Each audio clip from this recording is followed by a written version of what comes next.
Hi welcome back to my channel. ఈ రోజు కథ కొంచెం ఇష్టం కొంచెం కష్టం 5వ భాగాన్ని వినేద్దాం. అప్పుడే బయట నుండి వచ్చిన శ్రీధర్ గారు, వసు ఒకసారి దివిని పిలవమ్మా అన్నారు. దివి విశ్వతో బయటికెళ్ళిందన్నయ్య, వెళ్ళి చాలాసేపు అయింది, ఇంకా రాలేదు, ఒకసారి ఫోన్ చేస్తానుండు అన్నారు వసుంధర గారు. వద్దులే వసు, వాళ్ళే వస్తారులే, వెళ్ళింది విశ్వతోనే కదా, ఇక భయం దేనికి అన్నారు శ్రీధర్ గారు. అవునులే, భయం ఎందుకు, భోజనం వడ్డిస్తానులేరా అన్నయ్య అన్నారు వసుంధర గారు. దివి వచ్చాక అందరం కలిసే తిందాంలే అన్నారు శ్రీధర్ గారు. సరే నీ ఇష్టం, శ్రీమాన్ కూడా వస్తాడు ఈలోపు, నేను మీ బావగారికి ఫోన్ చేస్తాను, ఏం చేస్తున్నారు అంటూ ఆవిడ ఫోన్ కోసం గదిలోకి వెళ్ళిపోయారు. ఏంటి మావయ్య ఒక్కరే కూర్చున్నారు, అమ్మా దివి ఎక్కడా అన్నాడు శ్రీమాన్. దివి విశ్వతో బయటికెళ్ళిందట, వసు మీ నాన్నతో ఫోన్ మాట్లాడుతుంది అన్నారు శ్రీధర్ గారు.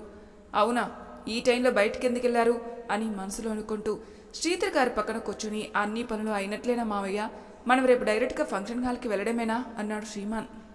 నువ్వు అన్నీ దగ్గరుండి చూడడం వల్ల నాకు ఏ టెన్షన్ లేకుండా చాలా రిలీఫ్గా ఉంది అన్నారు శ్రీధర్ గారు. మావయ్య మీకు హెల్ప్ చేయడం నా బాధ్యత, జరిగేది నా మరదల పెళ్ళి, అన్ని పనులు నేనే దగ్గరుండి చూసుకుంటాను, మీరు ఏ టెన్షన్ తీసుకోవద్దు, నన్ను మీ కొడుకే అనుకోండి అన్నాడు శ్రీమాన్.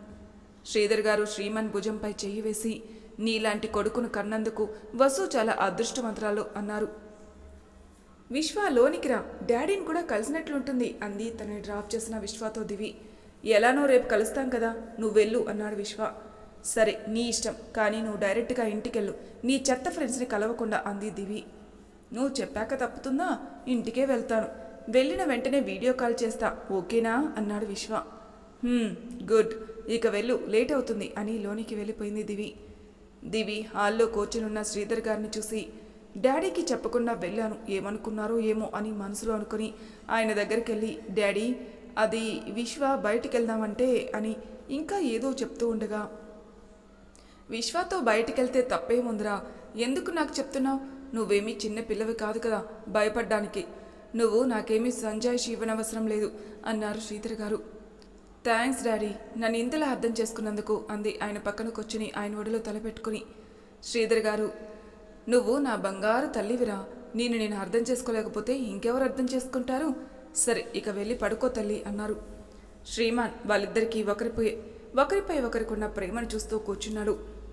ఓకే డాడీ, ఇంతకు మీరు భోజనం చేశారా అంది దివి. అప్పుడే గదిలో నుండి బయటకు వచ్చిన వసుంధర గారు, మీ డాడీ మీ బావ నీకోసమే వెయిట్ చేస్తున్నారు, భోజనం చేయకుండా అన్నారు ఆవిడ. అవునా, సారీ డాడీ, నేను విశ్వ బయట తినేసాం, రియల్లీ సారీ డాడీ అంది దివి. ఎందుకురా అన్నిసార్లు సారీ చెప్తున్నావు, మేం తింటాం, నువ్వు వెళ్ళి పడుకో, ఉదయాన్నే లేవాలి కదా అన్నారు. నాకు నిద్ర రావడం లేదు, మీ అందరికీ ఈరోజు నేనే దగ్గరుండి వడ్డిస్తాను రండి అని అందరినీ డైనింగ్ టేబుల్ దగ్గరికి తీసుకెళ్ళింది దివి. అందరికీ కొసరి వడ్డించింది. అందరూ కబుర్లు చెప్పుకుంటూ సరదాగా భోజనం చేస్తారు. తర్వాత రోజు ఉదయాన్నే అందరూ ఫంక్షన్ హాల్కి చేరుకున్నారు. దివిని వాళ్ళ ఫ్రెండ్స్ రెడీ చేసే పనిలో ఉన్నారు. దివి, నీకు మేకప్ లేకుండా అవసరమే లేదే, ఇలా కూడా చాలా బాగున్నావు అంది ప్రశాంతి. నువ్వు చెప్పింది నిజమేనే, దీన్ని పెళ్లి చేసుకోబోతున్నందుకు విశ్వ చాలా లక్కీ అంది చందు. వాళ్ళు మాటల్లో ఉండగానే విశ్వ అక్కడికొచ్చాడు. దివి ఫ్రెండ్స్ అతన్ని చూసి షాక్ అయ్యి, మన మాటలు విన్నాడా ఏంటి అనుకున్నారు గుసగుసగా. హలో మేడమ్స్, మీరు చెప్పింది నిజమే కదా, ఎందుకంత భయపడుతున్నారు, నేనేమీ అననలే అన్నాడు విశ్వ ఆ మాట అనగానే దివి ఫ్రెండ్స్ హమ్మయ్య అనుకుని ఊపిరి పీల్చుకున్నారు. నేను దివితో కొంచెం మాట్లాడాలి, మీరు బయటికెళ్ళండి అన్నాడు విశ్వ. ఎందుకు ఏమిటి అని అతన్ని అడిగే ధైర్యం వాళ్ళకి లేక ఏమీ మాట్లాడకుండా అక్కడి నుండి వెళ్ళిపోయారు. వాళ్ళు బయటికి వెళ్ళగానే విశ్వ డోర్ క్లోజ్ చేసేశాడు. ఏంటి వీడు ఇంకా ఎంగేజ్మెంట్ కూడా అవ్వకుండా డోర్ క్లోజ్ చేస్తున్నాడు, రోజు గంటలు మాట్లాడుకుంటారుగా, ఇంకేముంటాయి మాట్లాడుకోవడానికి, సంథింగ్ రాంగ్ అంది ప్రశాంతి. అవునే, నాకు అలానే అనిపిస్తుంది అంది చందు. వాళ్ళు ఏం మాట్లాడుకుంటే మనకెందుకు, మనం అక్కడ కూర్చుందాం పదండి అంది ఇంకో ఫ్రెండ్ యామిని. ముగ్గురు వెళ్ళి ఒకచోట కూర్చున్నారు, ఏవో మాటలు చెప్పుకుంటూ. ఏంటి విశ్వ, ఏం మాట్లాడాలి, డోర్ కూడా క్లోజ్ చేసావు, అంత సీక్రెటా, ఏంటది అంది దివి పాపిడి బొట్టు సరిచేసుకుంటూ. విశ్వ ఆమెకు సమాధానం చెప్పకుండా దివికి దగ్గరగా వచ్చాడు. దివి కంగారుగా, ఏంటి విశ్వ, ఏం చేస్తున్నావు అంది తడబడుతూ. అతను ఆమెకి ఇంకా దగ్గరగా వచ్చి ఆమె నుదుటిపై కిస్ చేసి ఐ లవ్ యూ అన్నాడు. దివి గట్టిగా ఊపిరి పీల్చుకొని ఇది రోజు చెప్తూనే ఉన్నావుగా, మళ్ళీ ఈరోజు స్పెషల్గా చెప్పాలా అంది. రోజూ చెప్తూ ఉన్నా కానీ ఈరోజు ఎందుకో మళ్ళీ చెప్పాలనిపించింది. అందులోనూ నిన్ను వచ్చినప్పటి నుండి చూస్తున్నాను, చాలా అందంగా ఉన్నావు ఈరోజు, అందుకే ఇలా అన్నాడు విశ్వ. చాలే ఇక వెళ్ళు, ఎవరైనా వస్తే బాగోదు అంది దివి. వెళ్తాలే ఉండు, వచ్చిన పని ఇంకా అవ్వలేదు అంటూ ఆమె ముందు మోకాలపై కూర్చుని ఆమె కాలుని అందుకొని అతని మోకాలపై పెట్టుకున్నాడు. ఏంటి విశ్వ నువ్వు చేసేది, నువ్వు నా కాలు పట్టుకోవడం ఏంటి, వదులు అంది దివి తన కాలు వెనక్కి తీసుకుంటూ. నేను నీ కాలు పట్టుకోవడంలో తప్పేం లేదు, నువ్వు కామ్గా ఉండు అని అతని పాకెట్లో నుండి పట్టీలు తీసి ఆమె కాలికి పెట్టాడు. పట్టీలు పెట్టడం అయ్యాక ఆమెనే చూస్తూ ఎలా ఉన్నాయి అన్నాడు. విశ్వ తనపై చూపిస్తున్న ప్రేమను చూసి ఆమెకు కళ్ళలో నుండి నీళ్ళొచ్చాయి. ఏయ్ ఏమైందే నీకు, ఇవి నచ్చలేదా ఏంటి అన్నాడు ఆమె కన్నీళ్లు తుడుస్తూ. దివి వెంటనే అతని హక్ చేసుకుని ఐ లవ్ యూ విశ్వ, నువ్వు నా లైఫ్లోకి రావడం నా అదృష్టం అంది. ఆ మాట నువ్వు కాదు నేననాలి, నువ్వు నా లైఫ్లోకి రావడం నా అదృష్టం అన్నాడు విశ్వ. ఇంతలో ఎవరో డోరు కొడితే ఇద్దరు దూరంగా జరిగారు. విశ్వ వెళ్ళి డోర్ ఓపెన్ చేశాడు.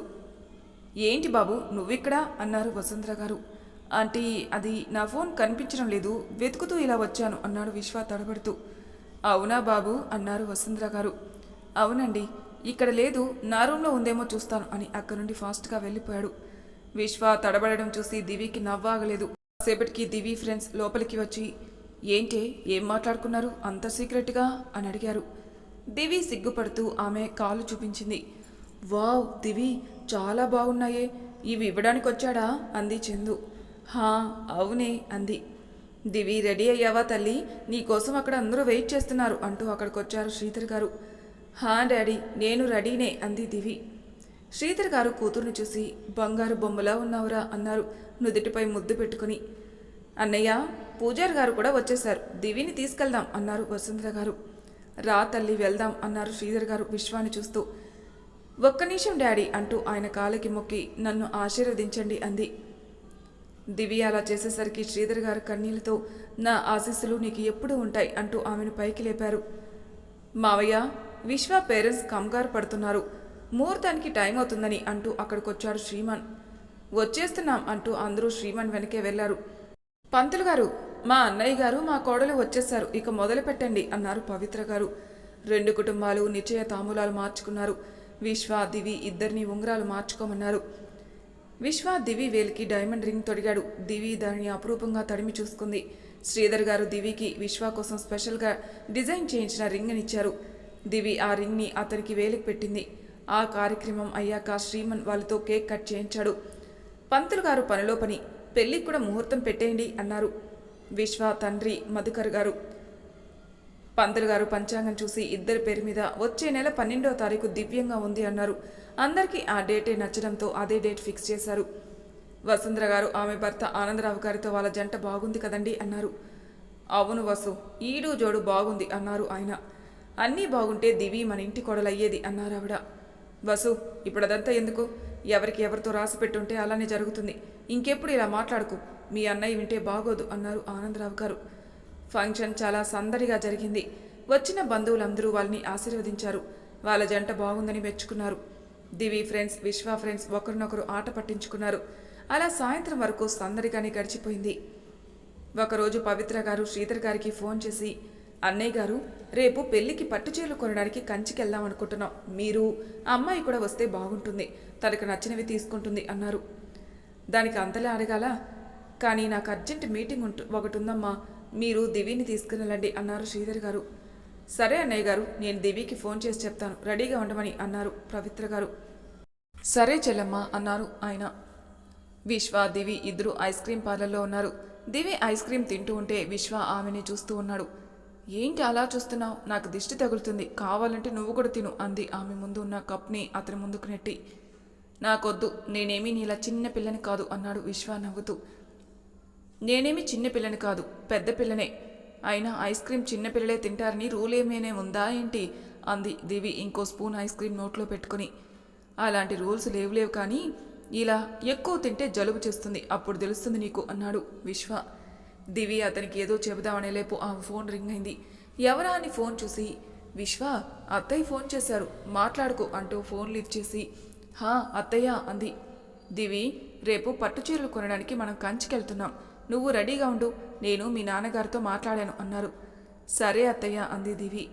ఆవిడ కాల్ కట్ చేశాక, విశ్వ అత్తయ్య కాల్ చేశారు, రేపు కంచికెళ్ళాలి, రెడీగా ఉండమని చెప్తున్నారు, నువ్వు కూడా వస్తావా అని అడిగింది.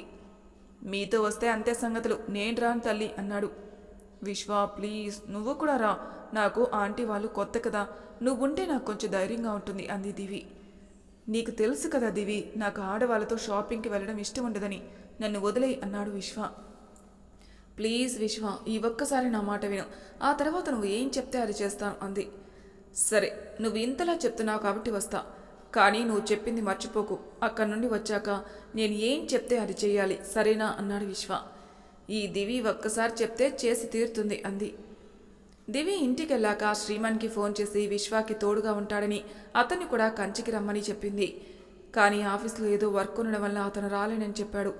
తర్వాత రోజు అందరూ కంచికి బయలుదేరారు కారులో. విశ్వ డ్రైవింగ్ చేస్తుంటే అతని పక్కన అతని మేనత్త కళావతి గారు కూర్చున్నారు. వెనక సీట్లో దివి, పవిత్ర గారు ఇంకా పవిత్ర గారి చెల్లెలి కూతురు అశ్విని కూర్చున్నారు. దివి అశ్విని తొందరగానే కలిసిపోయారు. వాళ్ళిద్దరూ మాట్లాడుకుంటూ కూర్చున్నారు. విశ్వాకి వాళ్ళతో చాలా బోరింగ్గా అనిపించింది. దివిని ఎలా అయినా ముందుకు రప్పించాలనుకున్నాడు. కావాలని 2 సార్లు సడన్ బ్రేక్ వేశాడు. ముందు కూర్చున్న కళావతి గారు, విశ్వ కొంచెం చూసి డ్రైవ్ చేయరా, నాకు అసలే నడువు నొప్పి, నువ్వు ఇలానే డ్రైవ్ చేస్తే నేను ఇంటికి వెళ్ళేసరికి హాస్పిటల్ పాలవుతాను అన్నారు. రోడ్డు బాగాలేదత్తా, నువ్వు వెనక్కెళ్ళు, అమ్మను ముందుకు పంపించు అన్నాడు విశ్వ. నేను కూడా అక్కడ కూర్చోలేను రై, దివి నువ్వు వెళ్ళమ్మా, మా వదిన ఇక్కడ కూర్చుంటుంది అన్నారు పవిత్ర గారు. సరే అత్తయ్య అంది దివి. విశ్వ కారు ఆపడం, దివి ముందు కూర్చోవడం జరిగింది. విశ్వ ముఖంలో ఏదో గెలిచిన ఫీలింగ్ కనిపించింది దివికి. తనను ముందుకు రప్పించడానికి కావాలని ఇదంతా చేశాడని అర్థమైంది.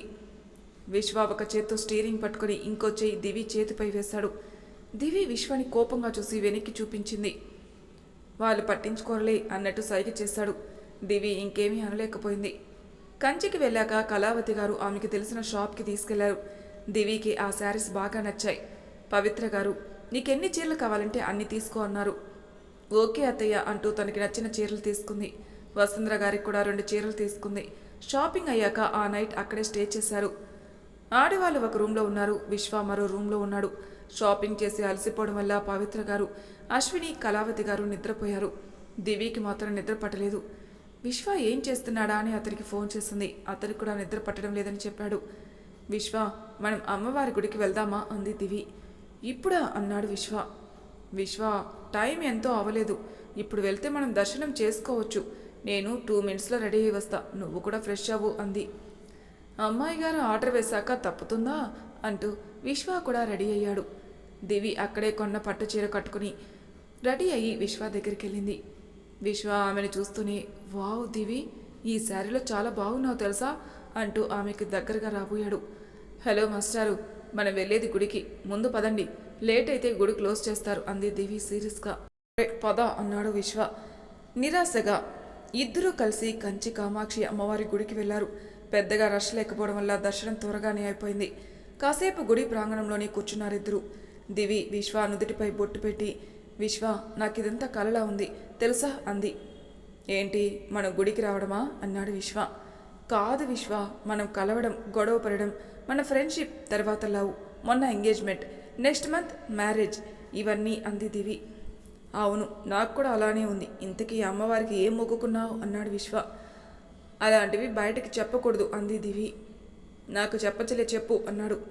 సరే చెప్తాను, మనమిద్దరం మన బుజ్జి బుజ్జి పిల్లలతో లైఫ్ లాంగ్ హ్యాపీగా ఉండాలని అంది దివి. అబ్బో అప్పుడే పిల్లల వరకు వెళ్ళిపోయావా అన్నాడు విశ్వ నవ్వుతూ. పో విశ్వ, అందుకే నీకు చెప్పనన్నాను అంది దివి. ఏదో సరదాగా అన్నానులే, ఫీల్ అవ్వకు అన్నాడు. కాసేపు అక్కడే కూర్చుని రూమ్కి వెళ్ళారు. తర్వాత రోజు ఉదయాన్నే బయలుదేరి హైదరాబాద్ చేరుకున్నారు. ఇంటికి వచ్చాక తను కొన్న చీరలన్నీ శ్రీధర్ గారికి చూపించింది. ఆయన అవన్నీ చూసి చాలా బాగున్నాయని చెప్పారు.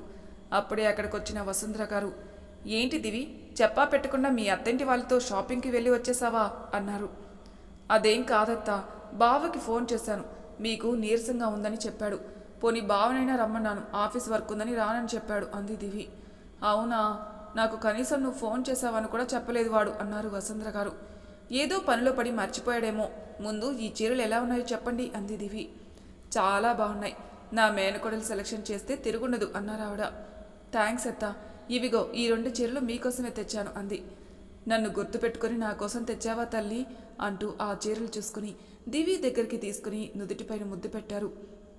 నువ్వు నాకు అమ్మ తర్వాత అమ్మ లాంటి దానివి, నిన్నెలా మర్చిపోతానత్తా అంది దివి. నా బంగారు తల్లి అంటూ మెటికలు విరిచారు వసుంధర గారు. మావయ్య మేనత్త కోడల సెంటిమెంటు అంటూ అంటూ వచ్చి శ్రీధర్ గారి పక్కన కూర్చున్నాడు శ్రీమన్. నీకు మా సంగతి ఎందుకు, నిన్న రమ్మంటే రాలేదు కానీ అంది దివి అలిగినట్లు ఫేస్ పెట్టి. అమ్మో, మరదల గారికి కోపం వచ్చినట్లుందే, ఏం చేస్తే మీ కోపం పోతుందో నాకు తెలుసు అంటూ అతని పక్కనే ఉన్న కవర్లో నుండి ఐస్ క్రీం ప్యాక్ తీసి దివి ముందు పెట్టాడు. వావ్, ఐస్ క్రీం నాకేనా అంటూ అతని చేతిలో ప్యాక్ తీసుకోబోయింది.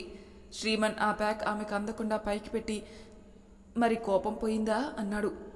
మనలో మనకు కోపాలేంటి బావా అంటూ అతని చేతిలోని ప్యాక్ అందుకుని అక్కడే కూర్చొని తింటూ ఉంది. ఆమెను చూసి ముగ్గురు నవ్వుకున్నారు. అలా రోజులు గడుస్తూ ఉన్నాయి.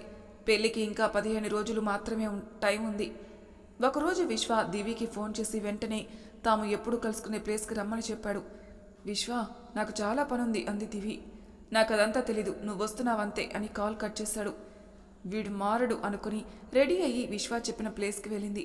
అప్పటికే విశ్వ అక్కడ వెయిట్ చేస్తున్నాడు. ఏంటి సార్, ఎప్పుడు మీకోసం నేను వెయిట్ చేసేదాన్ని, ఈరోజు ఏమైంది, నాకంటే ముందే వచ్చారు అంది దివి అతని పక్కన కూర్చుంటూ. చెప్తాను, మొన్న నాకు నువ్వు ఒక మాట ఇచ్చావు గుర్తుందా అన్నాడు విశ్వ. నేనా అంది దివి ఏదో ఆలోచిస్తున్నట్టు. మరి తర్వాయి భాగంలో ఏం జరుగుతుందనే స్టెప్స్లో తెలుసుకుందాం. అంతవరకు నా ఛానల్ సబ్స్క్రైబ్ చేయని వాళ్ళు ప్లీజ్ సబ్స్క్రైబ్ చేసుకోండి. లైక్ చేసి షేర్ చేయండి. మీ అభిప్రాయాలను కామెంట్ రూపంలో తెలియజేయండి. Thank you for listening.